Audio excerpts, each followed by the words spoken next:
할렐루야. 네, 함께 예배함이 기쁨됩니다. 특별히 오늘 함께 성찬으로 예수님의 십자가를 기념하며 또 예배할 수 있음에 감사합니다. 주님의 그 십자가에서 흘리신 피와 그 찢기신 그 살이 우리를 자유케 하셨음을 믿음으로 수납하여 또 받은 은혜에 우리가 어떻게 하나님 앞에 합당한 삶을 살아갈 수 있을지 고민하는 우리 세움 청년부 되기를 간절히 소망합니다. 네, 감사합니다. 우리 한 주를 이제 고난주간으로 정하여서 예수님의 고난을 마음에 새기는 시간을 함께 가지게 될 텐데요. 말씀 묵상과 기도로 또 주님과 더욱더 가까워지며 주님의 고난에 참여하는 그러한 한 주가 되기를 소망합니다. 한 가지 질문하고 싶은데요. 여기 자신이 죽을 날을 알고 계신 분 혹시 있으신가요? 내가 언제 죽을 것 같다. 혹시 알고 계신 분 있나요? 없으시죠? 네, 그런 분은 없을 것 같아요. 그러면 내가 어떻게 죽을 것 같다 알고 계신 분은 있으신가요? 당연히 없죠. 네. 어떻게 죽고 싶다라는 건 있을 텐데 난 어떻게 죽겠지라고 알고 있는 분은 당연히 없을 겁니다. 하나님께서는 모든 인간이 언제 어떻게 왜 죽음을 맞이하게 되는 것인지 알 수 없게 우리를 창조하셨습니다. 제 생각에는 이것은 아주 큰 은혜인 것 같아요. 내가 언제 어떻게 왜 죽는지 모르게 하신 것은 하나님의 은혜인 것이죠. 만약에 내가 언제 어떻게 죽게 될지 알고 있다면 여러분은 어떨 것 같으세요? 행복할까요? 네. 나 글피면 죽는데 어떡하지? 이런 생각을 우리가 항상 하고 살지 않겠습니까? 마음이 편안하진 않겠죠. 인간은 그 불안감과 그 절망감 때문에 어떤 사람들은 난 언제 죽으니까 하면서 무기력증에 빠지거나 때로는 나 죽는 날 한참 남았네 생각하면서 끝도 없는 방황으로 빠질 수밖에 없습니다. 죽음이 다가오는 그 시점까지 인간은 행복을 찾아서 어떠한 소망을 가지고 살아갈 수 없게 된다라는 거죠. 그 시점까지, 그 죽음이 눈앞에 다가오는 시점까지 불행할 수밖에 없다라는 거예요. 만약 내가 언제 어떻게 왜 죽게 될지 아는 사람이라면 미래에 대한 소망을 품기보다는 죽음을 향해 걸어간다는 그 불안감 때문에 날마다 하루하루를 힘겹게 살아가게 된다라는 것이죠. 인간이 어찌할 수 없는 그 죽음의 공포 가운데 잠식당하게 된다라는 것입니다. 그런데 온 인류 가운데 아담으로부터 시작해서 지금 우리에게 이르기까지 온 인류 중에 단 한 사람, 자신이 언제 어디에서 어떻게 또 왜 죽게 될 것인지 알고 있었던 한 사람이 있습니다. 바로 우리를 구원하시기 위해 이 땅 가운데 오신 예수 그리스도. 그분은 자신이 언제 왜 어떻게 무엇 때문에 죽게 될 것인지를 너무나 명확하게 알고 있었다라는 것이죠. 이런 의미에서 예수님의 그 성육신 예수님의 이 땅에 오심은 정말 위대한 하나님의 사랑이다라고 말할 수 있을 것 같습니다. 인간은 모두 자신의 밝고 아름답고 행복한 미래를 꿈꾸면서 살아가지 않습니까? 여러분 어떠세요?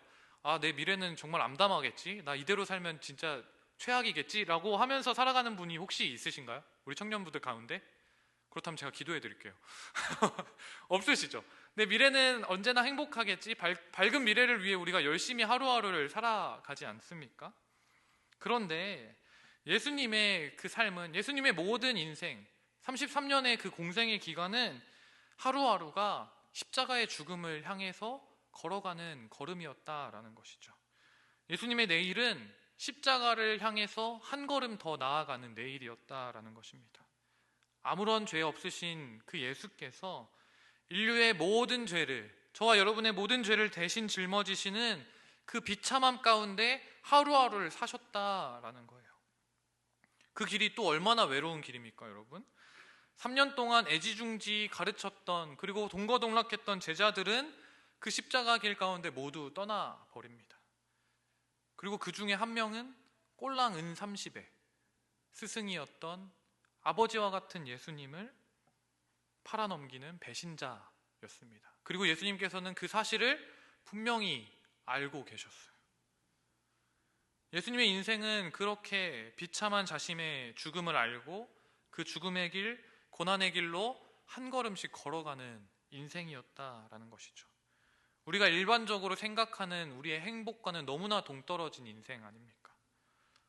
잡히시던 그 유월절 그날, 그 밤부터 시작해서 십자가 위에서 죽음을 맞이하게 되는 그날뿐만 아니라 예수님의 33년의 전 인생, 전 생애가 고난을 짊어진 어린 양으로서 살아가셨다라는 말씀입니다. 그 예수님의 비참한 인생, 그 비참함은 우리가 다 사실 이해할 수 없을 것 같아요. 오늘 본문은 주님께서 이제 모든 말씀을 마치셨다라고 시작하고 있습니다. 예수님께서 지금까지 어떤 말씀을 전하셨나요? 우리가 한 장 앞으로 넘겨서 25장을 보시면 예수님께서는 열처녀의 비유, 그리고 또 달란트의 비유를 말씀하셨습니다. 천국, 하나님 나라에 대해서 이렇게 비유로 설명하셨다라는 거죠. 예수님은 공생의 기간 동안 하나님의 나라, 천국에 대해서 설명하실 때 줄곧 비유로 설명하셨습니다. 왜냐하면 그렇지 않고서는 우리가 그 하나님 나라에 대한 것을 명확하게 잘 알 수 없기 때문입니다. 최대한 알아들을 수 있는, 인간들이 알아들을 수 있는 내용으로 빗대어서 설명하셨다라는 거죠. 그렇게 비유를 통해서 하나님 나라를 설명하시고 25장 31절부터는 의인에 대한 구원과 악인에 대한 심판이 있을 것이다 라고 선포하셨습니다. 예수님께서 이 말씀을 모두 마치셨다라는 거예요. 예수님께서는 이 천국 비유와 심판에 대한 말씀을 통하여서 자신이 이 땅 가운데 오신 이유에 대해서 제자들과 사람들에게 분명하게 선포하십니다. 하나님 나라의 복음, 천국이 가까이 왔다라는 기쁜 소식을 전함과 동시에 너희에게 영원한 심판이 있을 것이야 라는 말씀, 메시지를 선포하고 있다라는 것이죠. 그리고 오늘 본문인 26장에서 예수님은 이제 이 말씀을 다 마치셨다라고 말씀합니다. 여기에서 이 말씀을 다 마쳤다라는 것은 단순하게 예수님께서 어떤 천국에 대한 비유 또는 심판에 대한 설교를 마쳤다라는 의미가 아니라 그것과 더불어서 주님께서 이제 33년간의 공생애를 통하여서 이 세상과 제자들, 저와 여러분에게 전하실 메시지는 이제 다 전했다라고 말씀하시는 것입니다. 때가 찼으니 나는 이제 어디로 나아간다? 십자가로 나아간다라는 것이죠. 주님께서는 자신이 가야 할 길이 어디인지에 대해서 분명하게 말씀하고 있습니다. 2절 말씀을 제가 읽어드리겠습니다. 너희가 아는 바와 같이 이틀이 지나면 유월절이다. 인자가 십자가에 못 박히기 위하여 팔리리라 하시더라.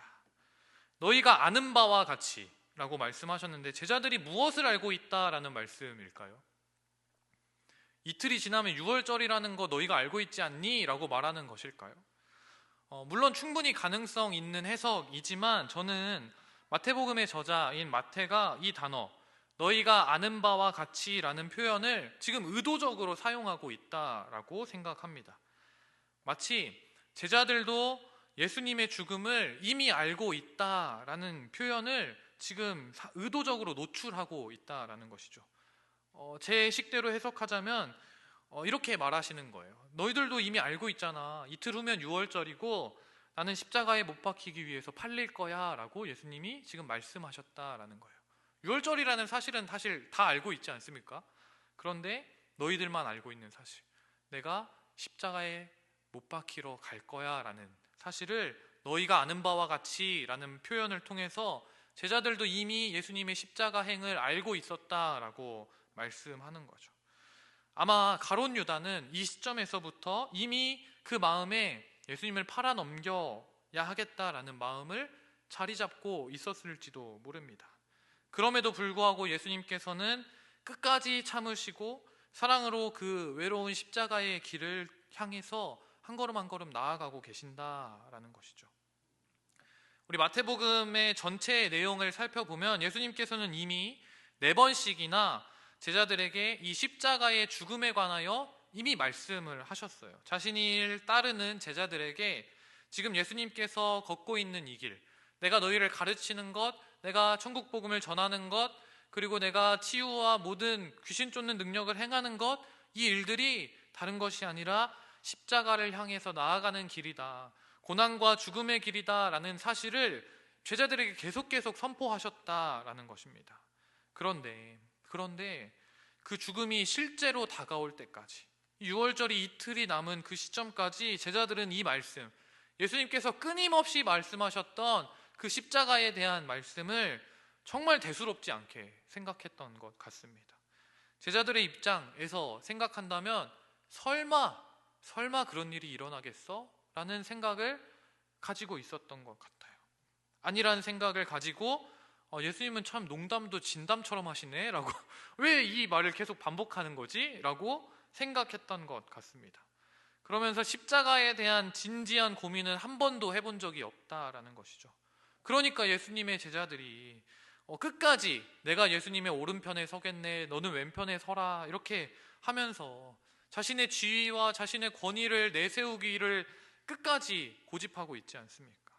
그런데 6월절은 정말 가까이 와 있고 예수님의 십자가의 죽음도 이제 코앞에 와 있습니다. 출애굽 당시에 6월절에 희생되는 그 어린 양이 흘린 피로 인해 이스라엘 백성들이 구원을 얻었던 것처럼 예수님께서 십자가에서 흘리신 그 보혈로 인해 우리는 구원을 받게 됩니다. 이스라엘 백성들에게는 그 6월절이 자신들의 그 출애굽, 자신들이 이제 자유민 되었음을 기뻐하고 구원을 감사하는 절기였을지 모르겠지만, 여러분 그 6월절에 잡혀야만 했던 어린 양의 입장에서 한번 생각해 볼까요? 어떨까요? 이제 이틀 뒤면 6월절이구나 하면서 그 어린 양들은 어떻게 생각했을까요? 너무나 두렵지 않겠습니까? 양의 입장에서 한번 생각해 보세요. 지금 분위기 약간 나 잡히는 건가? 내가 지금 태어난 지가 12달 됐어요. 나구나? 이런 생각하지 않았겠습니까? 이 어린 양의 입장에서는 아주 잔인하게 도축을 당해서 죽음을 맞이하는 날 6월절이다라는 것이죠. 양들의 입장에서는 심판의 날인 것입니다. 자신의 털을 다 뜯기고 배가 갈라지고요, 내장은 다 뽑히고 사지가 다 잘려서 불에 태워지는 날인 것입니다. 제물로 사용되는 그 어린 양에게는 절대로 맞이하고 싶지 않은 날이 바로 이 6월절이다라는 것이죠. 마찬가지로 구원받은 우리에게는 그 예수 그리스도의 십자가, 그 십자가가 저주받을 죄의 그 구속 가운데서 벗어난 구원의 상징일 수 있지만, 우리에게는 그 구원의 상징이지만 우리 주님에게, 예수님에게는 하나님으로부터 철저한 외면과 철저한 심판으로 고통당하는 영원한 아픔의 상징이 된다라는 것이죠. 예수님께서는 6월절 어린 양으로서 우리의 죄를 모두 짊어지시고 오늘도 십자가로 한 걸음 한 걸음 나아가고 있다라는 것입니다. 그런데 제자들은 아무도 이 예수님의 심정을 이해하지 못하는 거죠. 어린 양 되신 예수님의 심정을 아무도 이해하지 않고 있다라는 것이죠. 그러면서 자기들끼리 너는 우편에, 너는 좌편에 가라. 예수님이 그 제자들을 바라보며 어떤 마음을 품으셨을까요? 내가 3년 동안 열심히 가르쳤는데 아직도 나 이제 죽는데 어떻게 이렇게 모자란 사람들이 있을 수 있지? 라고 생각하지 않으셨겠습니까? 오늘 본문은 예수님께서 그 십자가 사건을 앞두고 제자들과 식사하면서 벌어진 이야기입니다. 예수님께서는 먼저 예루살렘 성 안으로 들어가셔서 말씀을 가르치시고 병든 자를 고치는 사역들을 많이 하셨습니다. 그리고 모든 사역을 마친 후에 예루살렘 성을 빠져나오셔서 감람산 기슭을 걷습니다. 그리고 베단이라는 동네로 향하셨어요. 예루살렘과 가까이 있는 작은 동네인데 가난하고 천한 사람들이 주로 거주하는 지역입니다. 예루살렘은 어떻게 보면 수도잖아요. 약간 땅값도 높았겠죠. 그런데 베다니는 약간 외곽에 있는 도시였다라는 거예요. 그래서 가난하고 천한 사람들이 주로 거주하는 지역이다라는 것이죠. 6월절이 가까웠기 때문에 예루살렘과 그 주변 지역들은 사람들로 붐볐을 것입니다. 문헌에 따르면 그 6월절이 가까웠을 때는 예루살렘의 인구가 적게는 3배, 많게는 5배까지 늘어났다라고 해요. 베다니도 마찬가지지 않겠습니까? 주변에 있는 사람이 예루살렘에 너무 많으니까 주변에 있는 작은 도시들로 사람들이 많이 들어가서 집집마다 6월절을 준비했을 것입니다. 순례객들로 인산인해를 이루고 6월절 명절을 기념하면서 축제가 벌어졌을 것입니다. 그런데 그렇게 기쁨의 축제가 가득하던 그곳 가운데, 그 베다니 가운데 유독 한 집만은 조용한 것 같아요. 예수님께서 지금 향하고 있는, 들어가신 나병 환자 시몬의 집입니다. 가난한 마을 베다니에서도 꺼려지는 곳이 있었다라는 거죠. 나병 환자 시몬의 집. 나병에 걸린 사람들은 보통 격리돼서 살아가기 때문에 지금 이 시몬이라는 사람은 아마도 나병에 걸렸던 사람인데 예수님을 통해 치유받고 다시 동네에 들어와서 살게 된 사람일 것이다 라고 추측해 볼 수 있습니다. 그럼에도 불구하고 이 나병 환자 시몬의 집은 아무도 찾지 않습니다. 왜? 불안하잖아요. 이 사람이 예전에 나병 걸렸었잖아요. 부정한 사람이었잖아요. 아무리 병 고침을 받았다고 한들 그 부정한 사람이라는 인식이 사람들 가운데서 쉽게 사라지지 않는 것입니다. 유대인의 법에 따르면 나병 환자와 접촉하는 사람은 부정한 사람이 되기 때문에 그것은 매우 꺼려지는 일이었고, 특별히 유월절이 지금 가까이 왔기 때문에 이 모든 이스라엘 사람들이 이 부정한 자와 접촉하는 것을 매우 조심스럽게 생각하고 있었을 것입니다. 만약에라도 이 사람이 문둥병이 다시 도졌더라면, 다시 이 사람이 부정한 사람이 되었다면 나는 이번 연도 제사 못 드리는 거잖아요. 나의 올해의 유월절이 완전히 망쳐지는 거잖아요. 그렇기 때문에 이 나병 환자 시몬의 집은 아무도 찾지 않았다라는 거죠. 그런데 오늘 예수님께서는 아무도 찾지 않는 그 나병 환자 시몬의 집을 찾아가십니다. 그 유대인의 율법을 뛰어넘는 사랑으로 그의 집에 들어가시고 그와 함께 하시며 그와 식사하셨다라는 것이죠.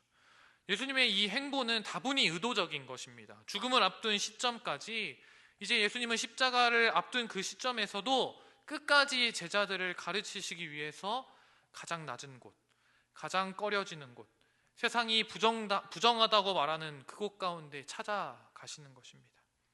내가 지금 가고 있는 그 십자가의 길, 바로 이런 거야 라고 제자들에게 행동으로 말씀하시는 것입니다. 바로 이 길, 아무도 찾지 않는 이 길, 사람들은 다 부정하다고 말하는 이 길, 바로 이 길이 너희들이 가야만 하는, 너희가 나를 따라 걸어야 하는 십자가의 길이다 라고 가르치고 계신다라는 것이죠. 그 가운데 예수님께서 제자들과 시몬의 집에서 식사를 하고 계실 때에 또 한 사건이 발생합니다. 한 여인이 찾아와서 그 귀한 향수를 예수님의 머리에서부터 아래로 다 흘러내리도록 쏟아 버리신 것입니다. 요한복음에서는 이 여인을 나사로의 여동생 마리아라고 기록하고 있습니다. 마리아가 예수님의 은혜에 감격하여서, 그리고 예수님의 말씀을 기억하면서, 예수님께서 십자가에 달리실 그날을 기억하면서 예수님의 그 죽음을 기념하며, 예수님의 죽음을 예비하며 예수님의 머리에 귀한 향유를 쏟아 버린 것입니다. 사람의 머리에 향유를 붓는 행위는 당시에 고대의 왕이나 제사장, 선지자를 임명하는 임명식에서 기름과 함께 좋은 향이 나도록 섞어서 사용하거나 귀한 손님에게 존경의 의미를 담아 붓는 행위가 있었습니다. 한번 상상을 해보세요, 여러분. 예루살렘에서 가장 가난한 동네 베다니에서 아무도 찾지 않은 나병 환자의 집, 조용했던 나병 환자의 집, 예수님과 제자들이 식사하고 있는 그 집에 한 여인이 찾아옵니다. 그리고 왕이요, 제사장이요, 선지자를 상징하는 그 값비싼 향유를 예수님의 머리에 쏟아 버린 거예요. 같이 있는 사람들은 깜짝 놀랄 수밖에 없습니다. 당장에 가난한 사람들이 얼마나 많은데 그 비싼 향유를 쏟아버리는 것이냐라고 비난하는 목소리들이 커집니다. 그 조용했던 시몬의 집, 아무도 찾지 않았던 그 시몬의 집이 한순간에 소란스러워지는 것이죠. 그런데 여러분, 이때의 예수님의 마음은 어땠을지 우리 한번 상상해 봤으면 좋겠습니다.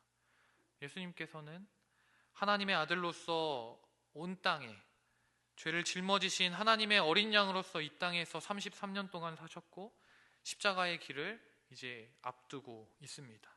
주변의 제자들도, 따르는 사람들도 항상 많이 있었지만 이 사람들은 주님이 가르쳐 주신 그 가르침과 하나님의 그 뜻을 잘 이해하지 못했고, 그 결과 우리 주님은 철저하게 외로운 길을 오늘도 걸어가십니다. 아무도 주님의 십자가를 예비하는 사람이 없다라는 거죠.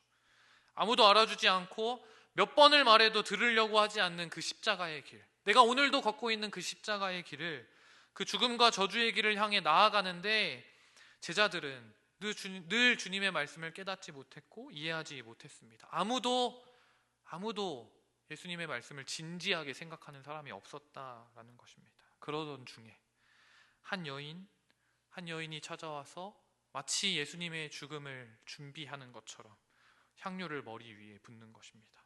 이 여인이 의도했든 의도하지 않았든 간에 예수님께서는 이렇게 말씀하시는 거죠. 이 여자가 내 몸에 이 향유를 부은 것은 내 장례를 위하여 함이니라.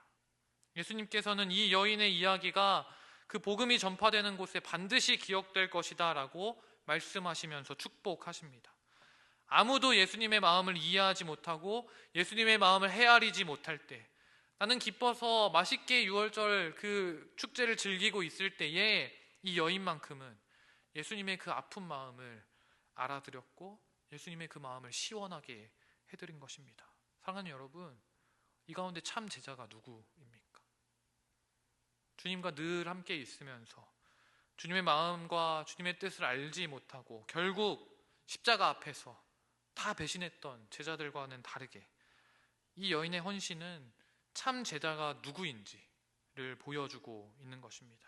주변에 있는 모든 사람들 가운데 유일하게 예수님의 죽음을 기념하는 이 여인. 가룟 유다는 은 30에 스승이요 하나님의 아들이신 주님을 팔아버리지만 이 여인은 자신의 것을 아낌없이 사용함으로 주님의 죽으심을 기념한 것입니다. 가룟 유다는 나의 것을 위하여 예수님을 팔아버리는 인생이었지만 이 여인은 평생 모았던 자신의 모든 재산을 팔아서 주님의 죽음을 기념하는 것입니다. 사랑하는 여러분, 우리는 복음과 말씀으로 살아가야 하는 그리스도인입니다.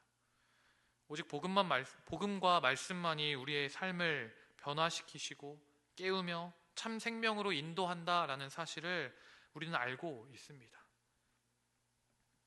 그런데 이 복음이 정말로 우리의 삶을 변화시켰는지, 진짜 예수님의 죽음을 우리가 가슴 깊이 이해했는지는 의문이 남습니다.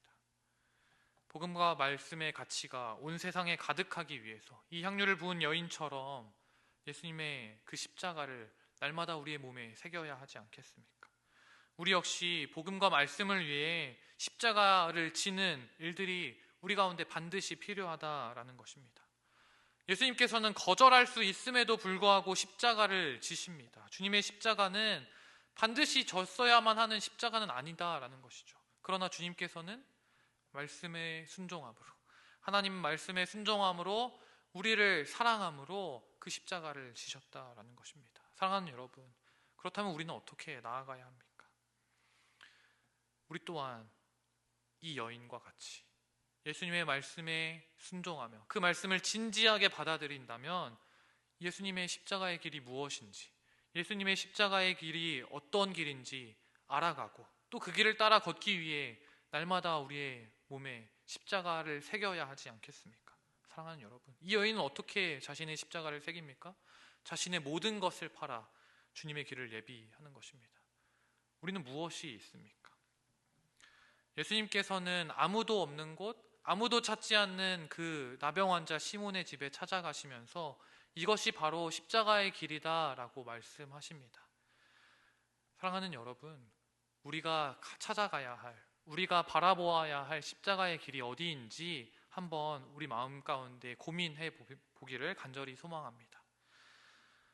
바라기는 그러면서 우리 가운데 선교지를 또 품고 그 선교지로 나아가는 청년들이 일어나기를 간절히 소망합니다. 주님이 가신 그 길, 십자가의 그 길이 어디인지 함께 바라보고 그 주님께서 하셨던 그것처럼 예수 그리스도의 복음, 천국 복음을 들고 예수님의 길을 따라 걷는 것입니다. 그것만이 예수님의 그 십자가를 우리가 기념하고 기억하고 그 십자가의 길을 따라 걷는 길인 줄 믿습니다. 거절할 수 있는 그 십자가를 끝까지 사랑으로 지신 주님처럼 우리도 주님의 십자가를 기억하며 날마다 주님을 기념하는 향료옥합을 깨뜨려 주님께 나아가는 여인이 되기를 간절히 소망합니다. 예수 그리스도의 죽음을 예비하는 믿음과 말씀의 사람들로 인해 오늘도 생명의 역사는 기록되고 있음을 우리가 기억했으면 좋겠습니다. 복음과 말씀만을 위해 다른 모든 것을 무가치한 것으로 여기고 그 복음과 말씀으로 날마다 십자가의 길을 걷는 주님의 참된 제자가 되어 나아가기를 간절히 소망합니다. 우리 함께 기도하겠습니다.